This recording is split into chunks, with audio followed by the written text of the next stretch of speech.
Hi guys, ఈ వీడియోలో horror content story నిజంగా జరిగిన కథ ఆధారంగా ఈ వీడియో చేయడం జరిగింది. ఈ వీడియోలో కేవలం 2 minutes లో కథ చెప్దాం, ఎందుకంటే దీన్ని సాగదీసడం మీరు చూడరని నాకు తెలుసు. ఈ కంటెంట్ స్టోరీ నచ్చితే తప్పకుండా లైక్ చేసి సబ్స్క్రైబ్ చేయండి, మర్చిపోకండి. మరిన్ని కొన్ని వీడియోలు చేయడానికి కొంచెం ఇంట్రెస్టింగ్ గా ఉంటుంది.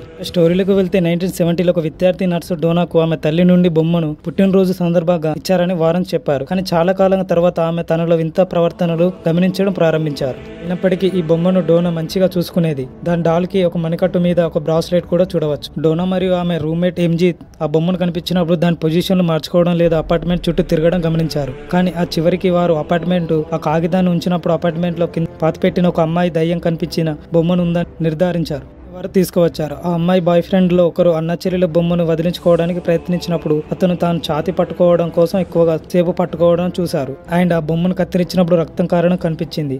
అతనికి చొక్కా పట్టుకోవడం రక్తంతో తడిసిపోయింది మరియు అతని ఛాతిపై అతని చొక్కాను తెరిచినప్పుడు 7 విభిన్న పంజా గుర్తులు 3 నిలువుగా మరియు 4 అడ్డంగా కనిపించాయి. అవి అన్ని కాలిన గాయాలు వేడిగా ఉన్నాయి.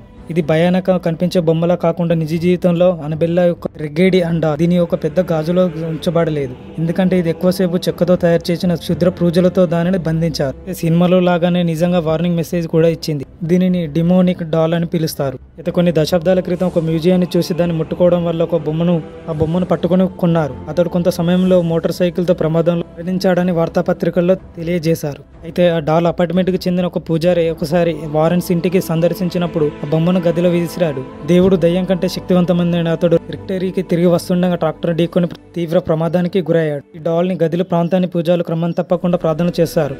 లోరెన్ వారెన్ కి బొమ్మను చూడడం ఇష్టం లేదు, ఎందుకంటే అది చాలా మందికి చెడు చేస్తుందని, హాని కలిగిస్తుందని నమ్ముతారు. మరి లోరైన్ కుమార్తె జూడీ ఆమె తల్లిదండ్రులు ఈ బొమ్మను కళ్ళల్లో ఎప్పుడు చూడరని చెప్పారట. అయితే లోరైన్ ఒకసారి అనబెల్లాతో ముడిపడి ఉన్నప్పుడు అది చెడు లోపలికి వెళ్ళడానికి ఒక శరీరం అవసరమని చెప్పాడు. అండ్ ఈ బొమ్మను అమ్మడం లేదా కొనుగోలు చేయడం పబ్లిక్ లో అనుమతించలేదు.